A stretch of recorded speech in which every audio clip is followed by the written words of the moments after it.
तीसरी पातशाही गुरु अमरदास जी महाराज ने फरमाया है,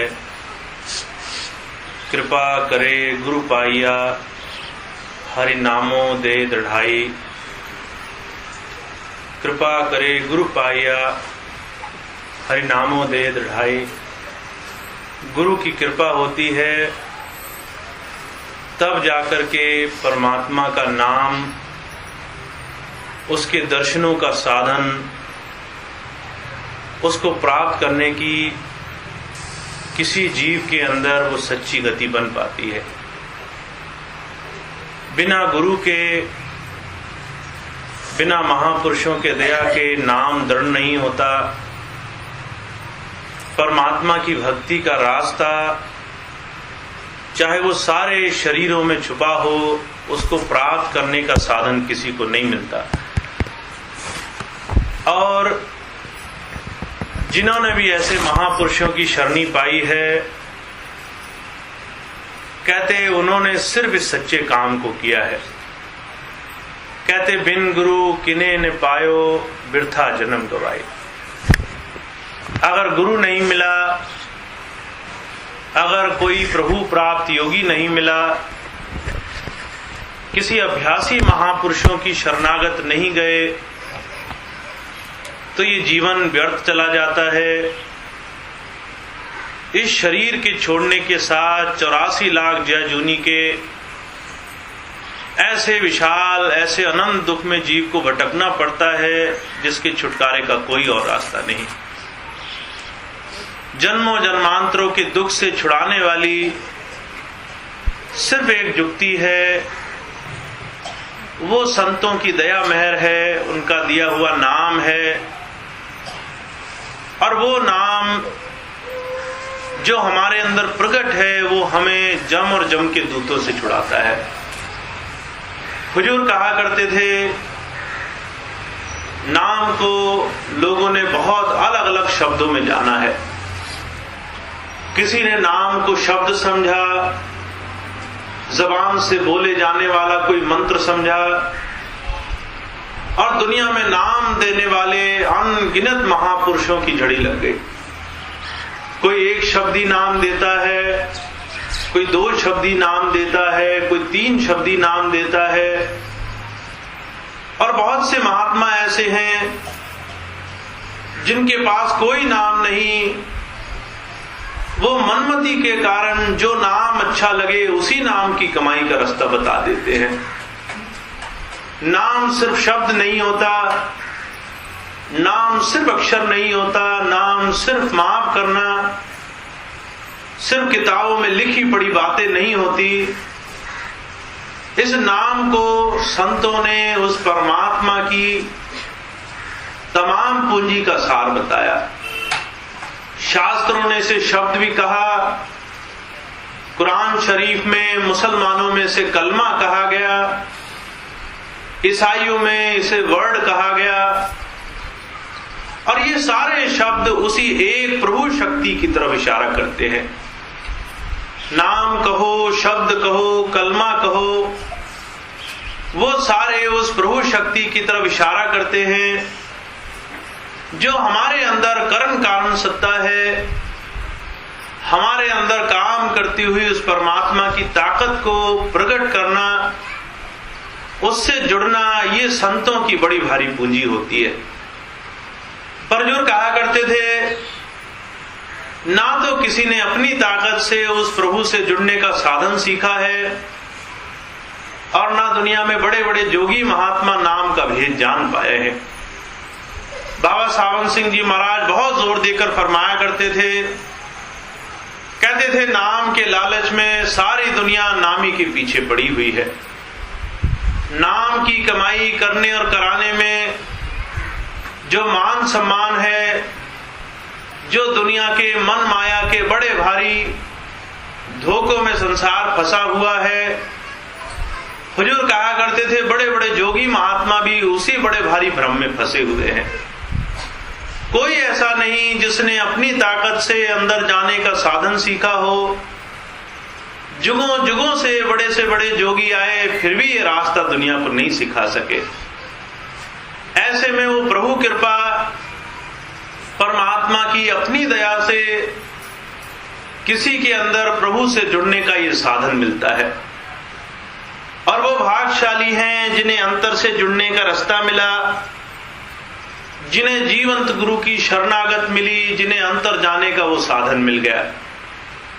हुजूर कृपाल सिंह जी महाराज एक अपने जीवन का उदाहरण फरमाया करते थे। कहते थे जब बाबा सावन सिंह जी महाराज का शरीर बड़ा दुर्बल हो गया, बहुत तकलीफ थी, बड़ा जो है शरीर में कष्ट था, तो बहुत से बड़े बड़े सत्संगी उनके पास आया करते थे। उनके सत्संगियों में अमेरिका के डॉक्टर जॉनसन भी थे, वो जो है सत्संगी भी थे, उनके इलाज की देखरेख भी करते थे। वो उनके पास गए, रोज पूछा करते थे बाबा जी तबीयत कैसी है। एक दिन बाबा जी डॉक्टर जॉनसन से पूछने लगे, रात का वक्त था, कि ये बताओ सूरज कहां तक चढ़ा हुआ है। अब डॉक्टर जॉनसन सोचने लगे, रात का वक्त है, बाबा जी को क्या ठहरी, पूछते हैं सूरज कहां तक चढ़ा हुआ है। कहने लगा बाबा जी रात हुई है, अभी कोई सूरज नहीं चढ़ा हुआ। दोबारा पूछा, फिर भी यही जवाब मिला। बाबा जी शांत हो गए। बहुत से सत्संगी दर्शन करने के लिए आए, सबसे बाबा जी यही सवाल पूछते थे। सबसे पूछते थे बताओ भाई सूरज कहां तक चढ़ा है। अब सारे सोचते थे रात है, अंधेरा है, सूरज कहां चढ़ना है। सब यही जवाब देते थे बाबा जी रात है, सूरज नहीं चढ़ा हुआ। बाहर आकर के सारे सत्संगी एक दूसरे से चर्चा करते थे कि बाबा जी बड़ी बहकी बहकी बातें करते हैं। अंदर जाओ, पूछते हैं सूरज कहां तक चढ़ा है। कहीं ऐसा तो नहीं बीमारी की वजह से बाबा जी की जो है वो समझने की, सोचने की, निर्णय करने की शक्ति जाती रही हो। बार बार लोगों में यही बहस का केंद्र बना रहा, क्या वजह है कि हुजूर इस तरह की बातें करते हैं। ये भूल गए गुरु जानी जान होता है। मनमति ज्यादा तेज हो गई, अपनी बुद्धि से ये कहने लगे कि गुरु की मति खराब हो गई। बहुत से सत्संगी, अच्छे से अच्छे सत्संगी अंदर जाते थे और यही हाल लेकर बाहर आते थे। उसी वक्त बाबा जी आए, हुजूर कृपाल सिंह जी महाराज आए। उन्हें लोग भापा जी कहा करते थे। उन्हें भी अंदर जाने का मौका मिला। जब अंदर जाने लगे तो जो है डॉक्टर जॉनसन और सभी सत्संगियों ने उनसे पूछा। सबने पहले ही उन्हें आगाह कर दिया, बाबा जी ऐसी ऐसी बात पूछते हैं, अगर जो है तुम्हें मौका मिले तो बाबा जी से, सावन सिंह जी महाराज से पूछना, हुजूर आपको समझ में आता है नहीं आता, मति ठीक है। अब जो है ये बात सुनी तो हुजूर को बड़ी हैरत हुई। जो समझ गुरु देता है, जिस सच्चाई को गुरु बताता है, हम आज उसी गुरु से पूछें कि आपकी मति ठिकाने है कि नहीं है। उन्होंने कहा भाई मैं तो ऐसा कोई सवाल नहीं पूछूंगा। जिन्होंने हमें समझ दी, हम आज उन्हीं से पूछे आपको समझ है कि नहीं है। बहुत लोगों ने जिद करी, पूछ कर आना। जब जो है ये बात कही तो हुजूर अंदर गए। अंदर जाकर के बाबा जी से बड़े प्रेम से पूछने लगे, बाबा जी आपकी तबीयत कैसी है। बड़ा घुमा करके उन्होंने बड़े प्यार से पूछा, आपकी तबीयत कैसी है। बाबा जी कहने लगे, जो ये बाहर खड़े हैं इनसे कह दो मेरा जो है दिमाग ठीक है, मेरे दिमाग को कुछ नहीं हुआ।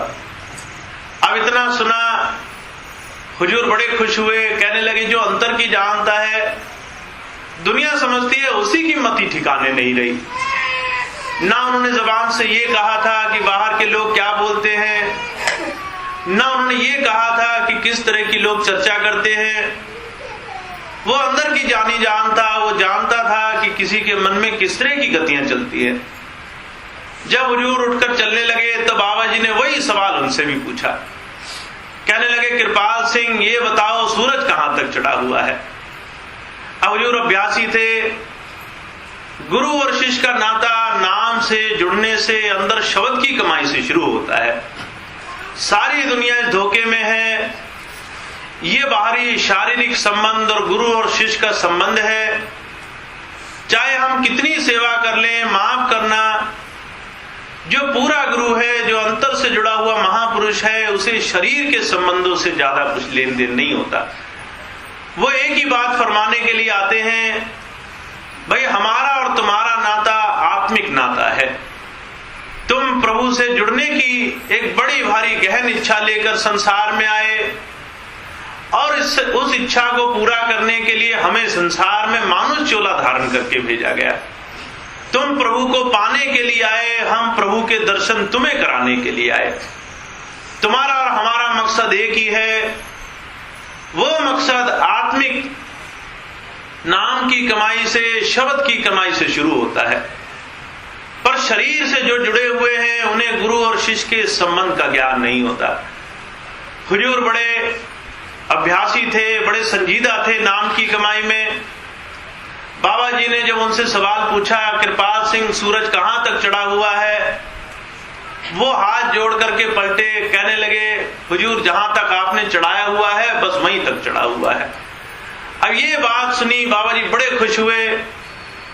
जब सारी संगत खड़ी हुई, कहने लगे देखो तुम सारों में कितने पुराने पुराने जीव हैं, पर ये जो कृपाल सिंह है इसने मेरी तालीम को समझ लिया है।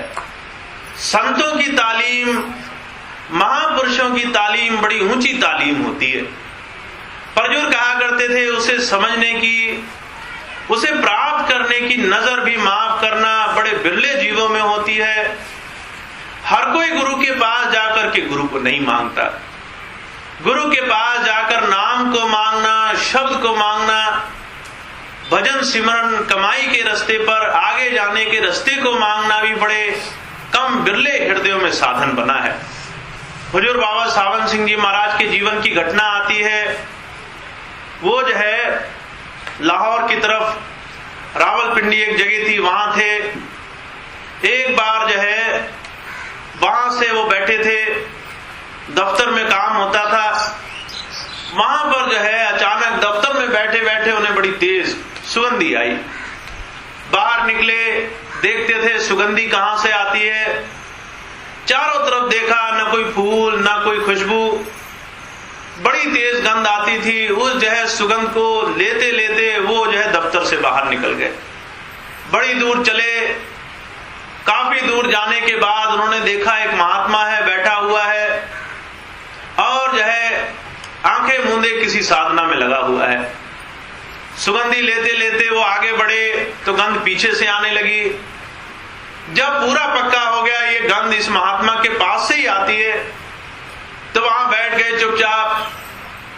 थोड़ी देर बाद महात्मा ने जब आंख खोली तो बाबा जी ने पूछा कि हुजूर ये जो है गंध कहां से आती है, बड़ी तेज सुगंध मुझे आ रही है।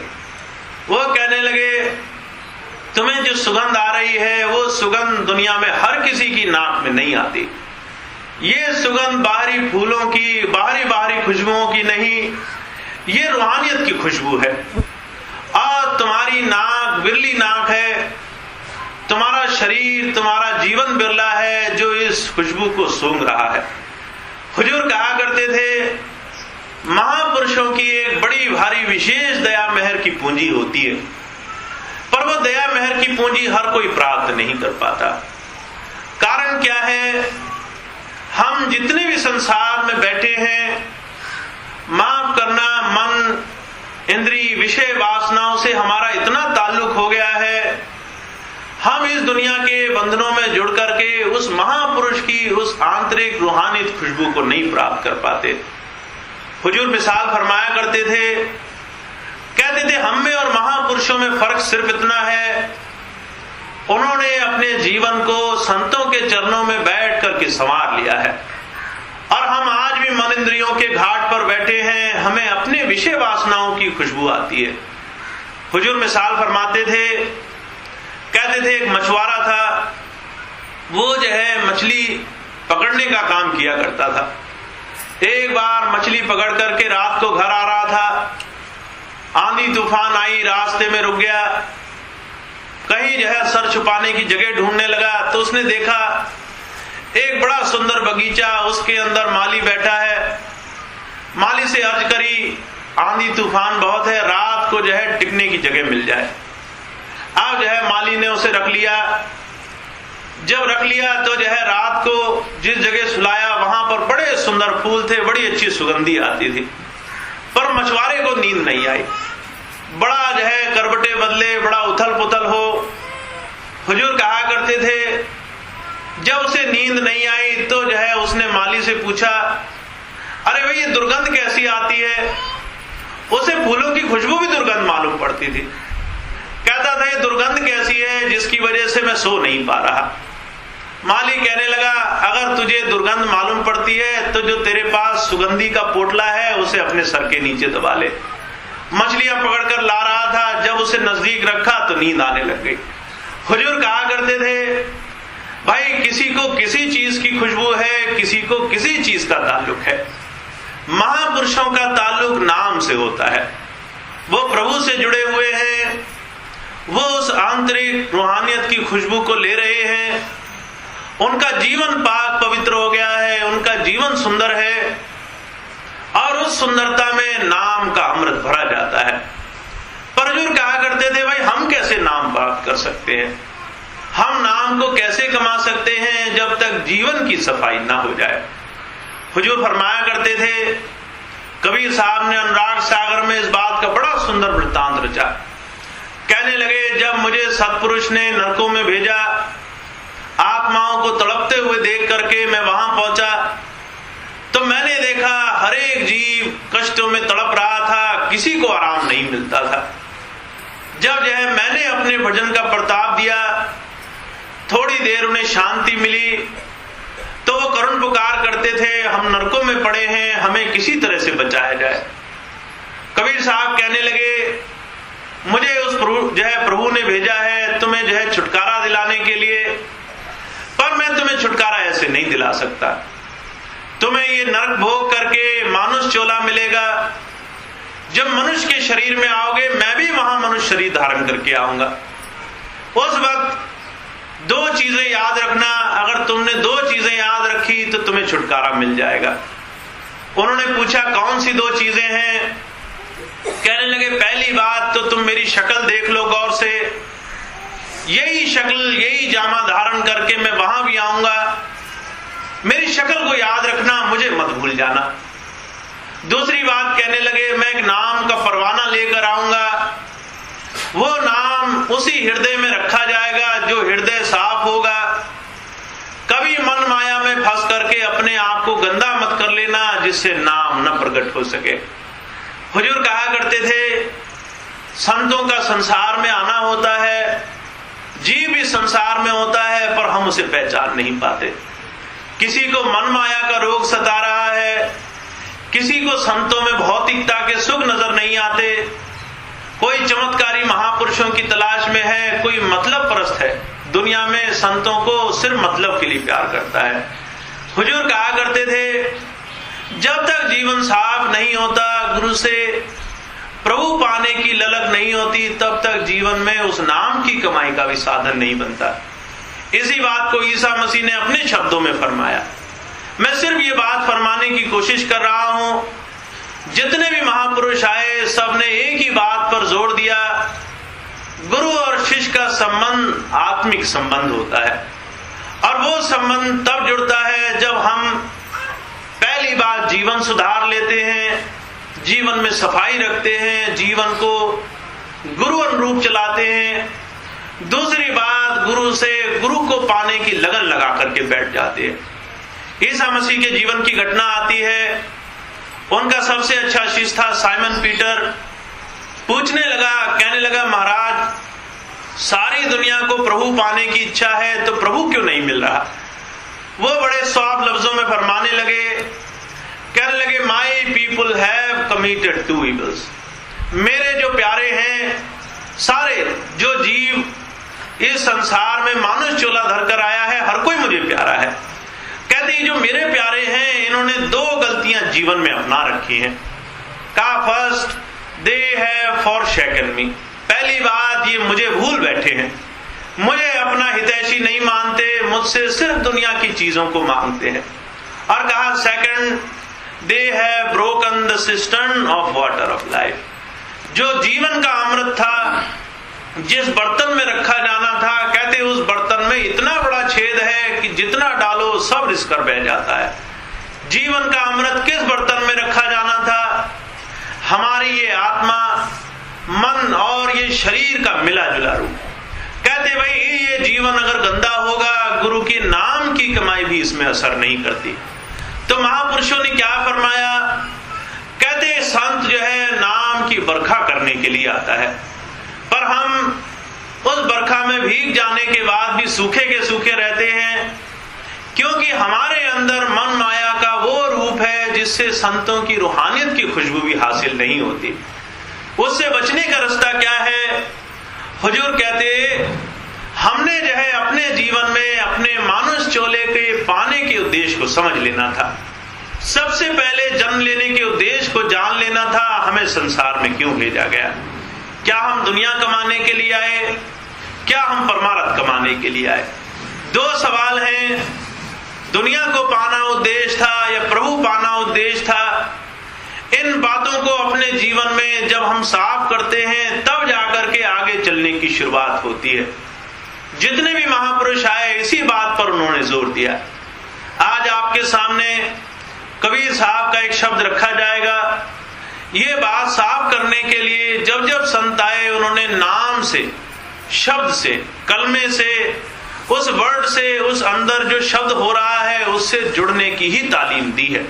कभी ये नहीं कहा मेरे पैर छुओ, कभी ये नहीं कहा मेरी पूजा करो, मेरे आगे पीछे घूमो, मेरे जो है साथ साथ रहो। सिर्फ ये कहा मेरे वचनों पर मत्था टिकाने वाले बनो। गुरबाणी में कहा बाणी गुरु, गुरु है बाणी, बिच बाणी अमृत निस्तारे। कहते अगर जो है तुमने गुरु के शब्दों पर मत्था टिका दिया है तो तुम गुरु की उस बात को समझ गए जिसको बड़े बड़े साधुओं ने, बड़े बड़े जोगी जनों ने, बड़े बड़े रिद्ध सिद्ध, बारी बारी जब तक नियम करने वालों ने भी नहीं जाना। गुरु की बात में अमृत होता है, उसकी बात को जीवन में अपना लेने में हमारा काम बनता है। तो अब गुरु क्या फरमा रहा है, जरा इस बात पर गौर करना है। उस बात को कबीर साहब के शब्द से सुनेंगे, उन्होंने इस बात पर क्या जोर दिया, फिर देखेंगे हमारे स्वामी जी महाराज किस तरह से उस बात को समझाने का प्रयास करते हैं। संतों की वाणी में जो सच्चाई होती है मंथन से समझ में आती है, थोड़ा उस पर विचार करके अमल करने से समझ में आती है। तो गौर से सुनेंगे संतों का क्या उपदेश रहा है।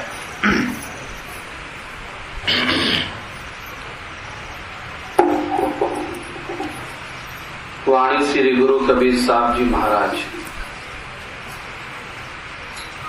साधो सार शब्द गुण गाओ, साधो सार शब्द गुण गाओ, काया कोट में काम विराजे, सो जम के गढ़ छायो, काया कोट में काम विराजे, सो जम के गढ़ छायो, 14 बुरज दसो दरवाजा, 14 बुरज दसो दरवाजा, कोठरी अनेक बसायो, साधो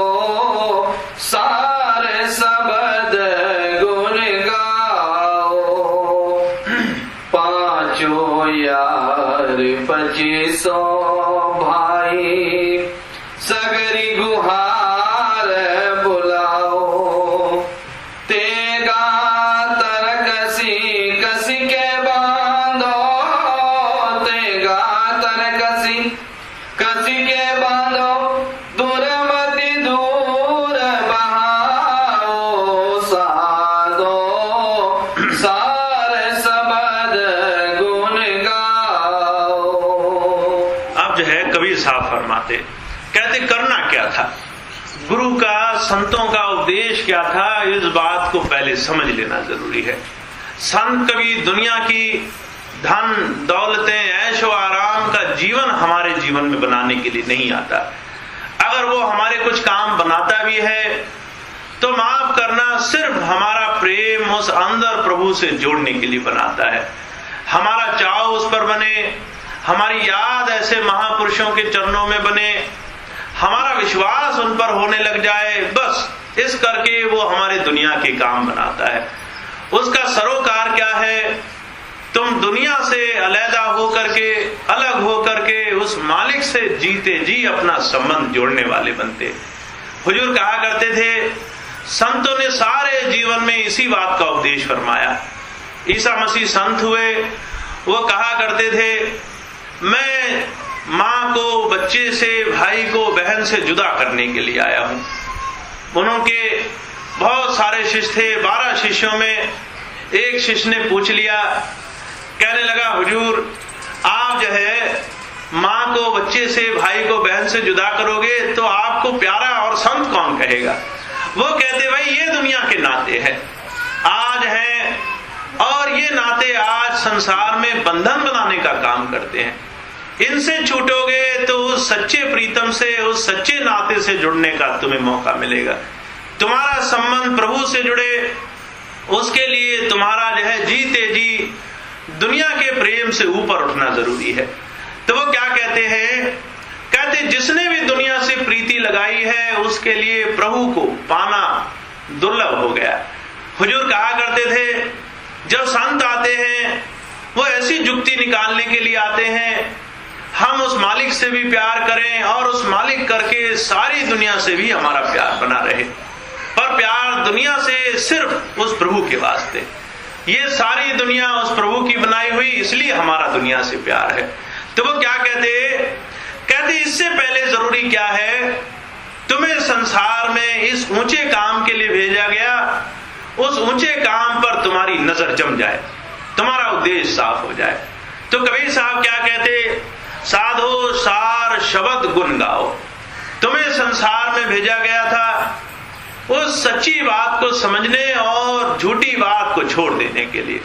पर हुजूर कहते, वो जो शब्द था, वो जो प्रभु शक्ति थी, वो जो अंतर में जीवों को आनंद देने वाली धारा थी, उससे अलहदा होकर दुनिया से हमारा प्यार बंधा हुआ है। और ये इतना बड़ा जो है जीव के अंतर जाने के बीच में रुकावट का साधन है, जिससे वो सारा जीवन लगकर प्रभु को नहीं पा सकता। तो वो क्या कहते, वो भाग्यशाली हैं जिन्हें संतों की संगत मिली, जिन्हें महापुरुषों का साथ मिला। गुरु क्या करता है? वो संसार में भौतिक वस्तुओं में नाम की कमाई करने के साधन को सिखा देता है। कबीर साहब ने क्या फरमाया? कहते, भाई इस काम को करना हो तो सार शब्द गुण गाओ। कहते, भाई उस सच्चे को, जो गुरु ने तुम्हारे अंदर नाम बसा रखा है, उसकी चर्चा करना शुरू कर दो, उसकी याद बनाना शुरू कर दो। अगर तुमने ये काम नहीं किया तो काम नहीं हो सकता। स्वामी शिवदयाल सिंह जी महाराज आए, उन्होंने कहा, हंसनी छानो दूध और पानी। कहते, तुम हंस हो, और हंस का एक बड़ा विशेष गुण होता है, अगर एक बर्तन में दूध और पानी मिला दिया जाए तो कहते वो दूध और पानी छान छान करके अलग कर देता है। उसके मुंह से जो है वो पानी अंदर नहीं जाता, वो सिर्फ दूध पी लेता है। कहते ऐसी जो है जीव को प्रभु को पाने का एक बड़ा भारी उद्देश्य देकर संसार में भेजा गया था। पर कहते यहाँ संसार में आकर मन माया में रमी हुई आत्माएं उस परमात्मा को भूली बैठी है। तो बड़े साफ लफ्जों में फरमाते, कहते तुम्हें अगर इस बात का शौक हो उस मालिक को पाना है तो कहते उसकी याद में अपना समय गुजारा करो।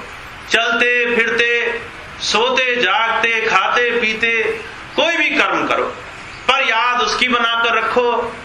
हुजूर कहा करते थे, अपना तो अपना, दूसरे का भी भला होने लग जाता है। अगर तुम उस मालिक की याद में हो तो जो है दूसरा भी उससे माफ करना, भाग करके दुनिया के भौतिक सुखों में रम नहीं सकता। हुजूर उदाहरण फरमाया करते थे, कहते थे एक बार मुझे जो है सरकार की तरफ से काम में, नौकरी में जो है अपने शहर से कुछ दूसरे महकमे का ऑडिट करने के लिए भेजा गया। दूसरे जो है विभाग का लेखा जोखा जांचने के लिए भेजा गया। जब भेजा गया तो जो है मुझे एक बंगला मिला, एक अर्दली मिला जो मेरा काम करे, और कुछ दिनों के काम करने के लिए वहां रिहाइश करने का मुझे मौका मिला। मैंने जाते ही हुजूर कहते अपने उस अर्दली से कहा, अगर खाना बनाना है तो जो है खाना बनाते वक्त किसी से बात मत करना। उसको बात समझ में आ गई। वो रोज जो है खाना बनाते वक्त किसी से बात नहीं करता था, और जो भी जिसको भी इष्ट मानता था उसके प्रेम के शब्द पढ़ा करता था।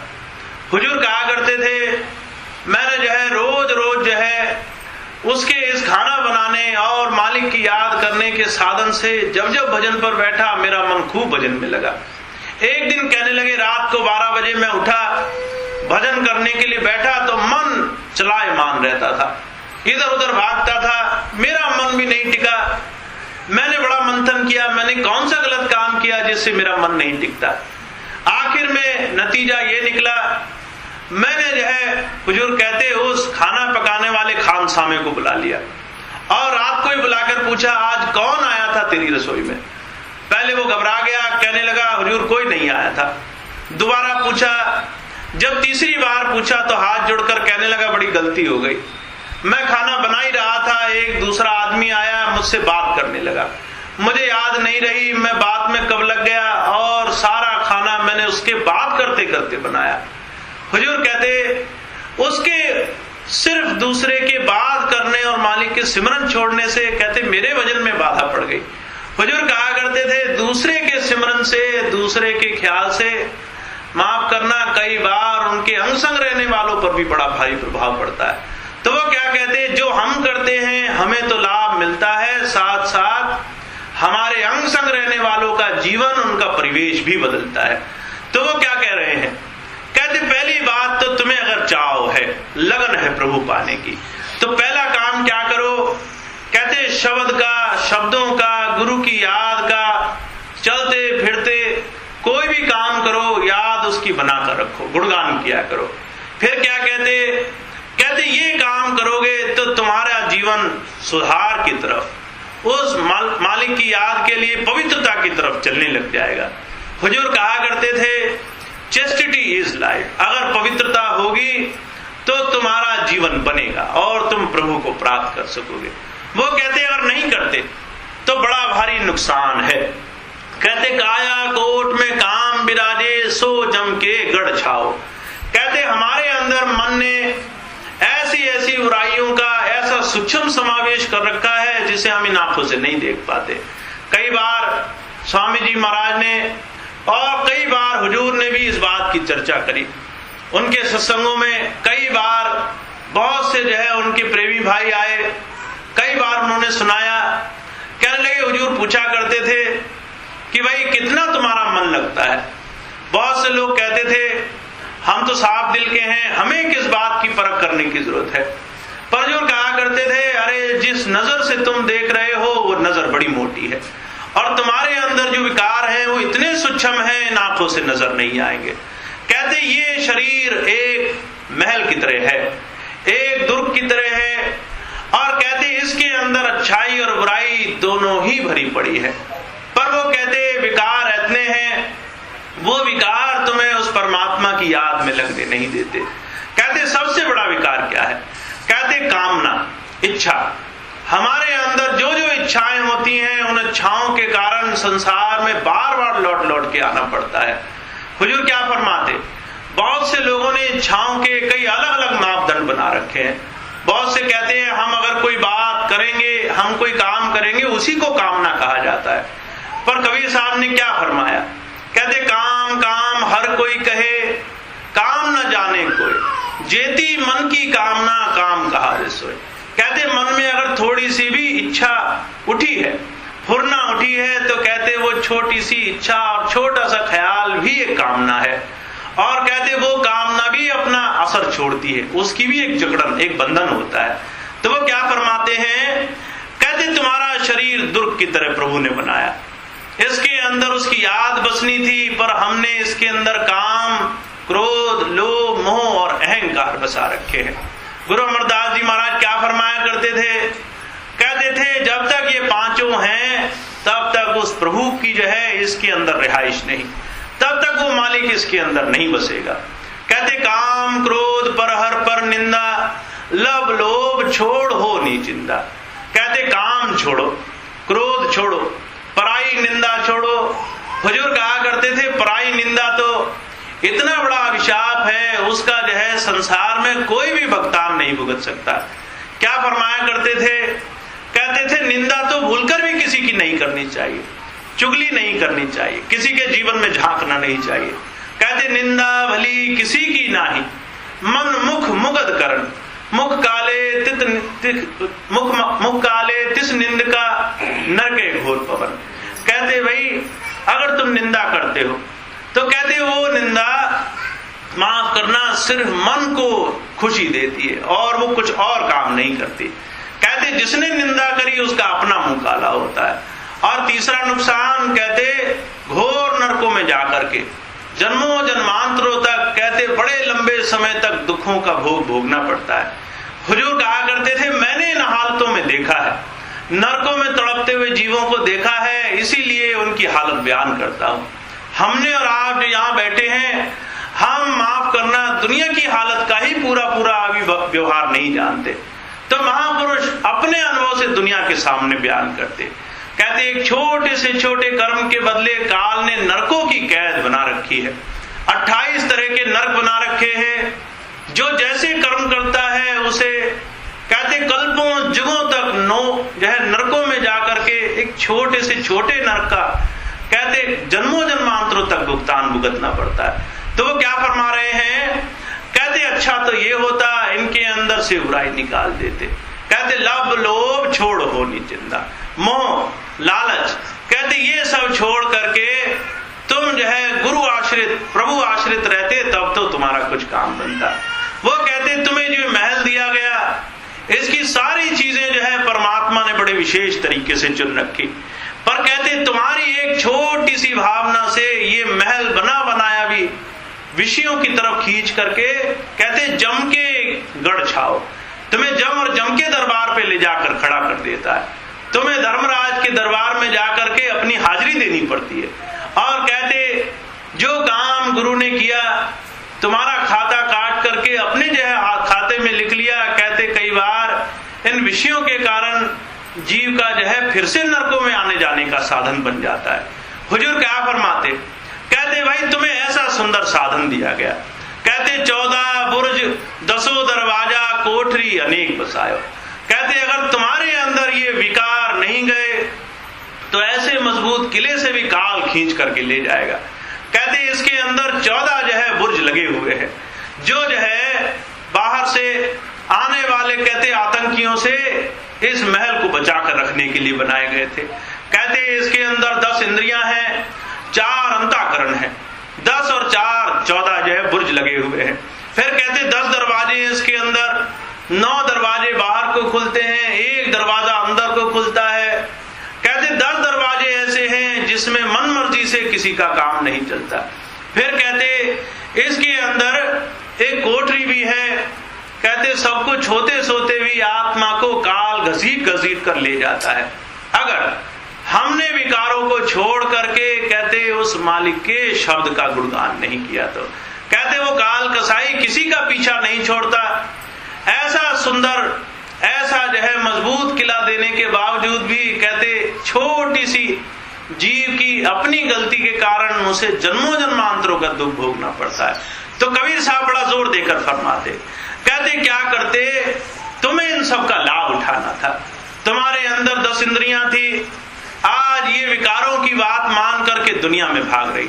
चरणदास जी महाराज क्या कहते? कहते इंद्रियों के बस मन रहे, मन के बस रहे बुद्ध, कहो ध्यान कैसे लगे जहां ऐसा विरुद्ध। कहते भाई इंद्रियां थी, आंख कान नाक जीभ त्वचा। फिर कहते कर्म इंद्रियां कि हमारे शरीर में काम करने वाली इंद्रियां हैं। फिर कहते 4 अंतराकरण।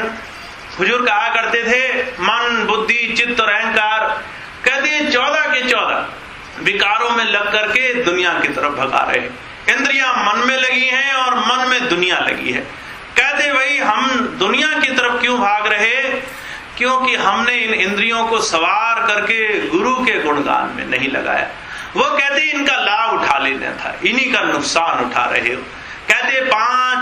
कहते पांचों यार 25 भाई सगरी गुहार बुलाओ, तेगा तरकस कस के बांधो दुर्मत दूर बहाओ। हुजूर कहते भाई तुम्हें क्या करना था? कहते तुम्हारे पास 5 जो है अंदर उस परमात्मा ने तत्वों का समावेश रखा, तुम्हारे अंदर जो है वो गुण भरे पड़े हैं ताकि तुम जो है उस प्रभु को जानने के साधन को सीख लेते। कहते भाई तुमने क्या किया? उन सारे गुणों से मन की जो है कमाई करी और दुनिया की तरफ भागने लगे। फिर कहते उन सबके आगे भी 5 लगे हुए हैं, जो उनके गुण हैं, जो उनके स्वभाव हैं। कहते भाई 5 ये हमारे यार हुए जो इंद्रियों के रूप में हमें बाहर घसीट रहे हैं। फिर कहते इनकी 5 प्रकृतियां हैं जो हमें बाहर खींच कर ले जा रही है। और फिर क्या कहते, फिर चाहे आखिरी वक्त में कितनी गुहार लगाओ, कहते अगर मन की गति अपना रखी है तो फिर कोई काम चलने वाला नहीं। तो कबीर साहब रास्ता बता रहे, कहते करना क्या था? कहते तेगा तरकस कस के बांधो। कहते जैसे जो है सूरमा लड़ने के लिए जाता है, हुजूर कहा करते थे वो सारी तैयारी करके जाता है, घर से सारी चीजें, लड़ाई के हथियार सब कुछ बांध करके तब मैदान जंग में पहुंचता है। अगर फर्ज करो वो लड़ने चला जाए, तीर तरकस तलवार देखे नहीं, पूरे हथियार जांचे नहीं, खाली हाथ लड़ने के लिए पहुंच जाए, जब दुश्मन सामने खड़ा हो तो जो है हथियार जांचे, अरे भाई तलवार कहां छोड़ आया, तब जो है तीर कहां छोड़ आया, ये सारे हथियार कहां छोड़ आया। तो हुजूर कहा करते थे उसका कोई भी काम नहीं बनता। वो कहते भाई मन वो लड़ाका है जिससे हमारी आत्मा ने लड़कर के जंग जीतनी है, पर कहते तैयारी कोई कर नहीं रखी। वो जो है लापरवाह, कहते लड़ाकू की तरह सब कुछ घर में छोड़ आए, मन दुनिया में लगाए रखा, कोई तैयारी नहीं करी। आखिरी वक्त जब जो है मन कहता है कि भाई अब तो हम तुम्हें लेने के लिए आए, तब रो रो करके बेहाल हो जाते हैं। तो वो कहते हैं जैसे किसी दुश्मन से लड़ने के लिए एक फौजी हमेशा तैयार रहता है, कहते इस मन से लड़ने के लिए इस आत्मा में नाम की कमाई का सदैव जो है वो समावेश रहे, उसकी याद, उसका ख्याल मन में बसा रहे। कहते इसको मन में बांध लो कि तुम्हें उस मालिक की याद करनी है। और क्या कहते दुर्मत दूर बहाओ, सारी जो है मन की गति से बचने का रास्ता क्या है? हुजूर कहा करते थे इस मनमति को मत मानो, ये जो मन बाहर खींच रहा है हमें, इससे जो है बच करके गुरु की याद में ज्यादा से ज्यादा वक्त गुजारा करो। अगर ऐसा नहीं किया तो वो कहते भाई आखिरी घड़ी में बड़ा भारी हमें अफसोस होता है, हमने सारा जीवन गुजार दिया, कभी नाम की कमाई नहीं करी, आज जो भी याद करते हैं तो दुनिया के रूप में दुनिया की चीजें याद आती है। तो जो क्या कहते साधो सार शब्द गुन गाओ। कहते एक ही रास्ता है, तुम्हारे पास सांसों की पूंजी है, तुम गुरु नाम की चर्चा में दिल लगाया करो, उसकी याद में बैठा करो। और आगे सुने कबीर साहब क्या फरमाते हैं। साधो सारे शब्द गुण गाओ, काड़ी कटारी जम को मारो, तब अमल गढ़ पाओ। त्रिकुटी मद तिरबेनी धारा, त्रिकुटी मद तिरबेनी धारा, सुरमा भक्त कहाओ। साधो सारे शब्द गुण गाओ, मन बंधु के और ज्ञान पलीता, प्रेम पियाला लाओ। शब्द के गोली दुनि के रंजक, शब्द के गोली दुनि के रंजक, काल मारी बिचलाओ। साधो शब्द सारे गुण गाओ, साधो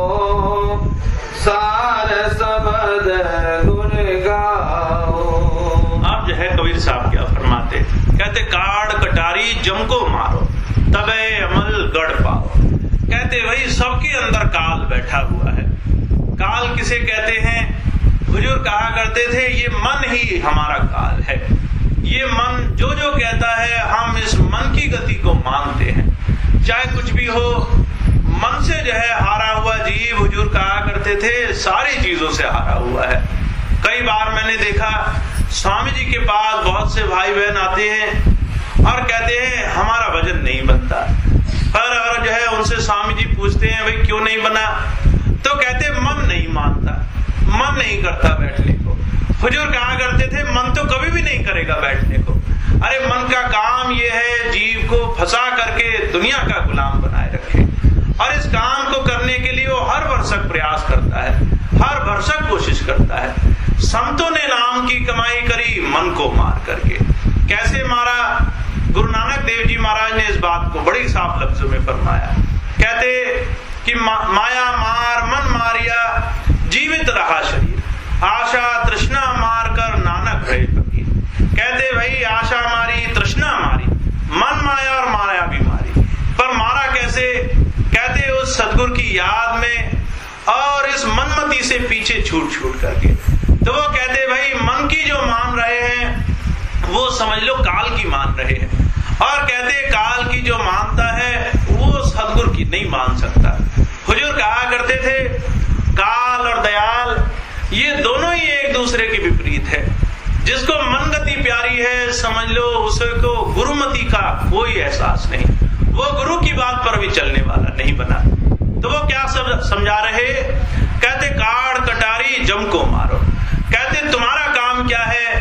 अगर तुम्हें दिल में एक बार ये चाव बन गया कि तुम्हें उस मालिक के दर्शन करने हैं, भजन सिमरन में आगे बढ़ना है, तुम्हें अंतर में उसके एक बार दर्शन पाने हैं, तो वो कहते भाई इस मन की एक बात भी मत मानो। ये मन कुछ भी कहे। हुजूर कहा करते थे इस बात की मान करके हम गुरु की बात से विमुख होकर के खड़े हो जाते हैं। तो वो कहते मन की मत मानो, गुरु की बात में अपना सारा समय लगाकर थोड़े थोड़े अभ्यासी बनो। मन तो ये भी कहेगा अरे कब तक बैठे रहोगे, घंटा हो गया, 2 घंटा हो गया। हुजूर कहा करते थे मन तो 1000 सवाल पैदा कर देगा, पर जो है जो गुरु की याद में लगे हैं उनका धीरे धीरे काम बनने लग जाता है। हुजूर बाबा सावन सिंह जी महाराज कहा करते थे अगर ये शरीर पूरा जीवन लग करके भी हमें उस मालिक के दर्शन हो जाएं तो इस जीवन की ये सारी कमाई छोटी जानना। तुमने अपना जीवन सारा भी लगाकर उस मालिक को पा लिया तो समझ लो ये जीवन धन्य हो गया। इसकी जो है करी हुई हर एक वो जुक्ति कारगर हो गई जिसमें वो मालिक दर्शन देता है। तो वो क्या कहते भाई मनमति को मारो, मन की मत मानो, मन से पीछा छुड़ाओ और गुरु की बात पर ऊपर रखो। फिर क्या कहते तबे अमल गढ़ पाओ, तभी अमल कर पाओगे, तभी अभ्यासी बन पाओगे जब मन की मानना छोड़ दोगे। अगर मन की मानते रहोगे तो कोई अभ्यासी बनकर अंदर नहीं जा सकता। तुलसी साहब हुए, उन्होंने भी इस बात को बड़ी खूबसूरती से कहा दिल का हुजरा साफ कर जाना के आने के लिए, ध्यान गैरों का हटा उसको बिठाने के लिए। अगर प्रभु को पाना है तो दूसरों का ध्यान हटाना पड़ेगा। फिर क्या कहा? कहते ये सदा तुलसी की है, आमिल अमल कर ध्यान दे, कुन कुरान में है लिखा अल्लाह अकबर के लिए। कहते ये संतों की पुकार है। और क्या पुकार है? कहते जो ज्ञानी हैं वो अभ्यासी बन जाए, जो पढ़े लिखे हैं वो थोड़ा अमल करें, जो सिर्फ बातें करते हैं वो समय निकाल कर थोड़ा थोड़ा उस प्रभु की याद में भजन सिमरन में अपना समय देने वाले बने। अगर बातें करते रह गए तो वो कहते फिर जो है उस अंतर के सच्चे रूहानियत के ज्ञान को, उस जो है अनुभव की पूंजी को नहीं प्राप्त कर पाओगे। इसी बात को कबीर साहब ने कहा, कहते खसम न चीने बाबरी का करत बढ़ाई, बातन भगत न होएगी छोड़ो चतराई। कहते प्रभु को खसम कहते हैं पति को, कहते अपनी आत्मा के सच्चे प्रीतम को जानना था और बातें ही करते रहे। कहते बताओ बातें करते रहने से पति कैसे मिल जाता है?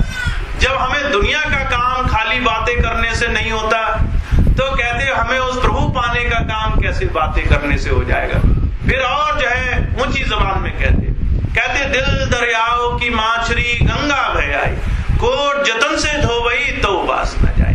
कहते अगर तुम्हें प्रभु को पाना है तो आप क्या करो, कहते जैसे मछली, कहते सारा जीवन गंगा में बहती रहे, जब भी उसे निकालोगे कहते उसकी गंध नहीं जाती, उसकी दुर्गंध कहते हमेशा की हमेशा बनी रहती है। कहते ऐसे ही तुम भी हजारों हजारों बारी साधन कर लो, कहते अंदर से विकार नहीं छूटेंगे। अगर अंदर से विकार छोड़ने हैं तो कहते भाई इस शरीर को गुरु अनुरूप अमल और अभ्यास के रास्ते पर लगा दो। वो अभ्यास का रास्ता संत मता में है। कहते संत मता क्या है, तुम गुरु की याद में, भजन और सिमरन में गुरु अनुरूप थोड़ा थोड़ा समय लगाओ। तो वो क्या कहते त्रिकुटी मध्य त्रिवेणी धारा सूरमा भक्त कहाओ। कहते जिसने जो है अंदर का रास्ता सीख लिया और कहते खंड भूखंड और अंतर मंडलों को पार करता हुआ कहते त्रिकुटी के छोर तक पहुंच गया। कहते उसने जो है त्रिकुटी के छोर तक जाने का साधन सीख लिया है। त्रिकुटी कहते हैं दूसरे मंडल को, जहां पर जो है गीता में भगवान कृष्ण ने भगवान का काल का कहते विराट रूप बताया, जिसको हम काल भी कहते हैं, महाकाल भी कहते हैं। हुजूर कहा करते थे जिसे संतों ने निरंजन कहा, जिसे जो है उन्होंने ब्रह्म का जो है उपासक कहा, कहते वो जो है हमें विराट रूप अंदर दिखाई देता है। कहते जो कमाई करके अंतर अनुभव पाता हुआ कहते इस त्रिकुटी के छोर तक पहुंच गया, कहते भाई उसे जो है वहां तीन रास्ते दिखाई देते हैं। और कहते वो तीन रास्ते, कहते वहां भी काल पीछा नहीं छोड़ता, कहते वहां भी उसे तीन रास्ते दिखाई देते हैं। और वो क्या कहते, तुम्हें उनमें से सिर्फ एक चुनना है। कहते वहां त्रिवेणी धारा है, जब तुम गुरु से जुड़े रहोगे कहते वहां तुम्हें एक आवाज आएगी, शब्द सुनाई देगा और कहते शब्द के सहारे तुम जो गुरु प्रेमी हो पार हो जाओगे। और कहते बाकी जो है मन माया के प्रेमी हैं वो सारे उन्हीं धाराओं में बह जाते हैं। तो वो क्या कहते, जो गुरु का प्यारा है उसे उन्होंने सूरमा कहा। कहते वो सूरमा भक्त है जो है गुरु की बात मानकर एक एक करके इस सारे दुर्ग को जीतता चला गया, इन सारे अंदर के किलों को जीतता चला गया। तो वो क्या फरमा रहे हैं, कहते जीतना कैसे था, कहते मन बंदूक और ज्ञान पलीता प्रेम प्याला लाओ। कहते भाई सूरमा वो है जो डट कर लड़े। वो कहते तुम्हारे पास मन की बंदूक है पर कहते उसमें ज्ञान नहीं है। ज्ञान जो है वो दुर्मत है, दुनिया का ज्ञान भरा पड़ा है, पढ़ाई का, लिखाई का, वेद शास्त्रों का। पर हुजूर कहा करते थे अनुभव का ज्ञान उसमें नहीं। हुजूर क्या कहते हैं, इसमें अनुभव को शामिल करो। मन जो है जब अनुभव के साथ जुड़ता है, जब देखने दिखाने लगता है तो जो है फिर ये बार बार संसार की तरफ नहीं भागता। उन्होंने क्या कहा, कहते निरत बिना सुरत आंधरी कहो कहां लो जाए, द्वार न पावे शब्द का पल पल धोखा खाए। कहते अगर निरत नहीं खुली है, निरत किसे कहते हैं, आवाज को, सुनाई देने को। कहते अगर तुम्हें अंदर से प्रभु का रूप दिख रहा है पर आवाज सुनाई नहीं दे रही, कहते तब भी छुटकारा नहीं होने का। तो वो कहते अंदर से उस वक्त आवाज आएगी, वो आवाज जिसको आई है कहते वो सूरमा भक्त है और वो पार होकर जाएगा। तो वो कहते ये आवाज कब आती है, जब गुरु से प्यार करते हो। कहते प्रेम प्याला लाओ, गुरु से जो बाहर बैठा है उससे, फिर जो अंदर दिखाई देता है उससे, कहते दोनों से हमारा प्यार बनने लग जावे। तो हुजूर क्या फरमाते, कहते अंदर बैठे गुरु से प्यार करने के लिए बाहर बैठे गुरु से प्यार करो। जो देह रूप में आया है उससे प्रीति लाओ, उसके प्यार से कहते अंदर जो सूक्ष्म रूप में बैठा है उससे हमारी प्रीति बनती है। तो हुजूर बड़े साफ लफ्जों में फरमाते, कहते भक्ति नाम की कमाई का काम, कहते वो जो है तभी होगा जब कोई अभ्यासी बनेगा। उसका उदाहरण वो जो है एक किसी सिपाही और जो है सामने खड़े दुश्मन के रूप में दे रहे। कहते हैं मन बंदूक और ज्ञान पलीता प्रेम प्याला लाओ, शब्द की गोली धुन के रंजक काल मार बिचलाओ। कहते जिसने उस दिन नाम की कमाई करी है, जो है पक्के होकर गुरु के बताए रास्ते पर चला है, कहते उसके अंदर शब्द प्रकट होने लग जाता है। उस शब्द में आवाज होती है, उसमें रूप दिखाई देता है। गुरु रूप के दर्शन करके, आवाज सुन करके, कहते फिर काल और मन दोनों जो है हाथ छोड़ देते। कोई भी उस दिन जो है उस जीव का हाथ नहीं पकड़ता। तो जो कहा करते थे जिसने भी छुटकारा पाया है वो जो है अंतर में गुरु के उस शब्द से जुड़ करके छुटकारा पाया है। जो अंदर नहीं जुड़ा है, जो कोशिश भी नहीं करता है, जो लगन लगाकर नहीं बैठा है, कहते उसको मन धोखा दे रहा है। तो कबीर साहब क्या कहते, धोखे में मत आना। क्या करो, कहते साधो शार शब्द गुण गाओ। पहली बात यह है गुरु की याद में बैठा करो, फिर धीरे धीरे भजन में मन लगाने लग जाओ। आगे आप और गौर से सुने हुजूर क्या फरमा रहे हैं।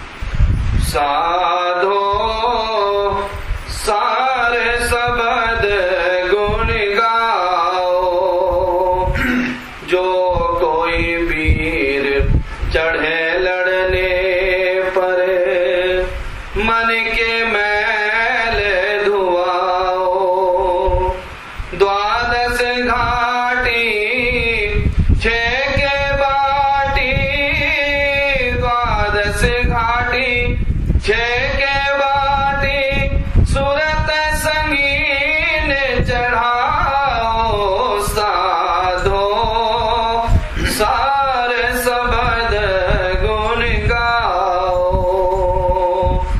गगन में गह गह होत महाधुन, साधक सुनी उठी धाओ। गगन में गह गह होत महाधुन, साधक सुने उठी धाओ। संतन धीरा महाकबीरा, संतन धीरा महाकबीरा, सूतल ब्रह्म जगाओ। साधो सार शब्द गुण गाओ। साधो सार शब्द गुण गाओ। अब जो है कबीर साहब फरमाते, कहते जो कोई वीर चढ़े लड़ने पर मन की मैल धुआओ। कहते भाई हम सब गुरु के नाम से जुड़ करके कहते मन से लड़ाई लड़ने के लिए अब आ बैठे हैं। हमारा अगर गुरु से कुछ पाने का चाव है तो वो कहते ये मन की लड़ाई से शुरू होगा। मन से लड़ाई जो हार गया, कहते भाई वो माफ करना उस प्रभु को नहीं पा सकता। कहा सूरमा का रण में जूझना, घड़ी एक का नित उठ मन से जूझना, बिन खांडे संग्राम। कहते भाई सत्संगियों की लड़ाई तो रोज रोज की लड़ाई है। लड़ाका गया, एक बार लड़ा और जीत आया तो लोग उसकी बड़ी तारीफ करते हैं, पर कहते सत्संगी को तो रोज रोज मन से लड़ना है और रोज रोज मन को हराना है। पर ये हराने का काम कहते अपनी मति से और अपनी ताकत से नहीं होगा। कहते गुरु सिमरन का सहारा लो और रोज रोज इस मन से लड़ाई लड़ा करो। क्या फरमाते, कहते जो कोई वीर चढ़े लड़ने पर मन की मैल धुआओ। कहते मन के अंदर एक दुर्मति है, ये विषयों के साथ लग करके हुजूर कहा करते थे दुनिया की गंदगी मन में बसा बैठा है। इसके अंदर कामनाएं भी हैं, इसके अंदर क्रोध भी है, लालच भी है, मोह दुनिया का प्रेम भी है और बड़ा भारी अहंकार भी है। कहते भाई ये वो दुर्मत है जिस करके हम उस प्रभु को नहीं पाते। कबीर साहब क्या कहते, कहते पांचों लड़का मार के रहो राम लिवलाए। कहते भाई ये पांच जो है हमारे को बड़े प्यारे हैं। किसी से कहो तुम गुस्सा होते हो तो आदमी जो है इसको जन्मसिद्ध अधिकार समझता है। किसी को कहो तुम्हें लालच है तो किसी को लालच होना बुरा नहीं लगता। कोई कहता है तुम्हें अहंकार है तो अहंकार भी हमें बड़ा प्यारा लगता है। वो कहते हम इन्हें बच्चों की तरह पाल रहे हैं, इनको रोज रोजी रोटी दे रहे हैं, इनको रोज दुनिया में लगा लगा करके इनको खूब बढ़ावा देते हैं। वो कहते भाई तुमने इन पांचों दोषों को बच्चों की तरह पाला है। अगर प्रभु को पाना है तो कहते इन पांचों अपने बच्चों को मार डालो। कबीर साहब बड़े सख्त जबान कहते भाई अगर प्रभु पाना है इन पांचों बच्चों को जो काम क्रोध लोभ मोह अहंकार को बच्चों की तरह पाला है, कहते इनका समूल नाश कर दो। और कहते कैसे करोगे, कहते रहो राम लिवलाए। उस प्रभु की याद से इन पांचों को काटो, इनको भगा डालो। तो वो क्या फरमाते, कहते भाई मन की मैल धुआओ। मन में यही पांचों दुर्मति हैं। जब कोई गुरु की याद में लगे, थोड़ा थोड़ा संयम कसे, जीवन की सुधार करे, तो कहते तब जाकर के भक्ति की शुरुआत होती है। तो बड़े साफ लफ्जों में फरमाते, कहते द्वादश खाटी छेके बाटी सुरत संगीन चढ़ाओ। कहते तुम्हें जो है तभी रुकना है जब तुम काल और माया की दहलीज से पार हो जाओ। हुजूर क्या फरमाते, कहते ऐसे अंदर 12 मोर्चे हैं जिन्हें तुम्हें पार करना होगा। 6 मोर्चे शरीर के स्थूल मंडल के, और कहते 6 जो है अंदर कारण मंडल के। हुजूर कहा करते थे ये स्थूल मंडल के भी अभी पार नहीं होते, तो अंदर के 6 वो जो है कारण मंडल के पार कैसे होंगे। वो कहते तुम्हें जो है इनको जो है धीरे धीरे करके जीतना होगा, तभी जाकर के अपने आप को जीता हुआ मानना। और जीतोगे कैसे, वो कहते रोज रोज एक एक जो है इस मोर्चे पर पैर रखते चलो, एक एक चीज को कहते गुरु नाम के सहारे से पार करते हुए चलो। जितना भी तुमने काम करना है सिर्फ गुरु के 5 शब्दों से करना है, तुम्हारी और कोई नहीं चलेगी। गुरु की याद और 5 शब्दों के भजन और सिमरन से ही तुम्हारी सारी ताकत है। तो वो क्या कहते अंदर 12 मोर्चे हैं, उनको पार करने के लिए कहते भाई मन पक्का कर लो। हुजूर बड़े सुंदर लफ्जों में उस बात को फरमाते, कहते सुरत संगीन चढ़ाओ। कहते बंदूक पर एक संगीन चढ़ाई जाती है। लोग जो है जिन्होंने जो है सिपाहियों की हालत देखी होगी, वो जो है देखते हैं बंदूक के ऊपर एक चाकू लगा लेते हैं। कहते भाई ऐसे तुम भी जो है इन सारी घाटियों को पार करने के लिए कहते इस मन पर अपने दृढ़ विश्वास का जो है एक बड़ा मजबूत सा बड़ा जो है हिम्मत का जो है एक जो है धारणा धारण, तुम्हें ये काम जीते जी करना है, उस प्रभु के नाम की गवाही में जीते जी पार होना है। वो कहते एक बार दृढ़ विश्वास बना लो, फिर जो है अंदर के जो है जो भी अनुभव होते हैं उसके तुम प्रत्यक्षदर्शी बनते हो, तुम्हें अपने आप उसका अनुभव मिलता है। कहते गगन में कह गए होत महाधुन, साधक सुन उठ गाओ, संतन धीरा महाकबीरा सूतल ब्रह्म जगाओ। कहते भाई अंदर वो आवाज हो रही है, वो सहज धुन हो रही है, वो धुन तुम्हारी आत्मा को बलवती करने वाली है, तुम्हें अंदर से ताकतवर बनाने वाली है। वो आवाज आवेगी, कहते वैसे वैसे ये मन माया के रोग मरते चले जाएंगे, ये जो है अपने आप हमें सहारा लगता जाएगा। पर कहते वो आवाज कब होगी, कहते साधक सुन उठ गाओ। जब तुम साधक बनकर गुरु के बताए रास्ते पर रोज रोज अपना कदम बढ़ाओगे। कोई कहता है मैं बुढ़ापे में करूंगा, कोई कहता है कल करूंगा, परसों करूंगा। हुजूर कहा करते थे भक्ति उनके लिए नहीं जो इन्हें आगे छोड़े बैठे हैं, प्रभु प्राप्ति का रास्ता उनके लिए है जिन्हें एक घड़ी चैन नहीं, जिन्हें एक घड़ी आराम नहीं, और जो है वो उसके काम करे बगैर अपना काम करने को नहीं बैठते। तो वो क्या फरमाते, कहते संतन धीरा महाकबीरा, जो है काम महापुरुषों ने किया धीरज से और अपने मालिक पर भरोसा रखकर किया। कहते भाई वो ही काम हमने और आपने अगर करना है तो हमें भी जो है अपने सदगुरु का भरोसा होना चाहिए। दूसरी बात कहते भाई जो सदगुरु ने बात बताई है उस बात के अलावा दूसरा कोई और मकसद गुरु के पास जाने का नहीं होना चाहिए। अगर दुनिया के लिए जाते हो, कहते भाई गुरु जैसे दानी के पास जाकर कौड़ियां मांगते हो, तो वो कहते गुरु के पास सच्चे उद्देश्य लेकर जाओ, प्रभु प्राप्ति का उद्देश्य। एक बार आंखें बंद कर सिर्फ यही विनती करो कि जिस घट में तू प्रकट है मुझे उस घट के अंदर दर्शन हो, तू जहां भी बसता है मुझे जो है वही रूप दिखाई दे और मैं तेरे नजदीक आ सकूं। परजुर कहा करते थे ये काम गुरु की दया मेहर और उसके बताए रास्ते पर चलकर ही होगा। तो वो बड़े साफ लफ्जों में फरमाते, कहते जिसने ये काम कर लिया, कहते वो तो काल और माया को जीत कर जाएगा, वो तो जो है इन सारे जो है ब्रह्म ज्ञान से ऊपर का ज्ञान पालेगा। पर जिसने जो है गुरु के बताए रास्ते पर अमल नहीं किया है, हुजूर कहा करते थे गुरु की बात में नहीं चला है, उस पर भरोसा नहीं किया, तो कहते उसके लिए काम अधूरा है।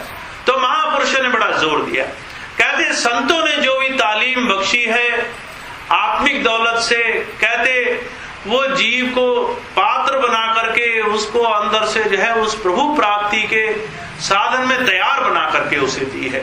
हुजूर बाबा सावन सिंह जी महाराज कहा करते थे, कहते थे गुरु कभी भी नाम की दात ऐसे हृदय में नहीं डालता जिसमें सेंध लगी हो। जिसमें जो है नाम का अमृत डाला जाए और वो रिस रिस करके बह जाए। वो कहा करते थे अगर जो है दूध वाला हो वो देख ले बर्तन में कुछ भी गंदगी पड़ी है तो वो उसमें जो है पात्र में दूध नहीं डालता। अगर जो है किसी एक बूंद तेजाब पड़े पात्र में वो दूध डाल दे तो कहते वो सारा दूध जहर बन जाता है। हुजूर कहा करते थे ऐसे गुरु भी जानी जान होता है, वो भी जानता है मन माया में भरे हुए इस हृदय में नाम नहीं टिकेगा। तो वो क्या कहते हैं, कहते पहले मन की सफाई करो, जीवन की सफाई करो, और धीरे धीरे जब जो है इस काम को करने लगोगे तब नाम की कमाई करो। मन की सफाई कैसे होगी, जीवन की सफाई कैसे होगी? हुजूर कहा करते थे सिमरन किया करो, चलते फिरते उठते बैठते उस सदगुरु की याद में बिना किसी इच्छा शक्ति को बनाए उसकी याद में लगो। दूसरी बात कहते जो है साथ साथ थोड़ा थोड़ा वक्त निकाल कर उस मालिक की याद में भजन में भी बैठा करो। जब तुम ये काम करोगे तब जाकर के तुम्हारा जीवन नाम से जुड़ने वाला बनेगा। तो महापुरुषों ने बड़े साफ लफ्जों में फरमाया, कहते बड़े भाग से गुरु मिला, कहते कृपा करे गुरु पाइया, हरि नामों दे दृढ़ाए।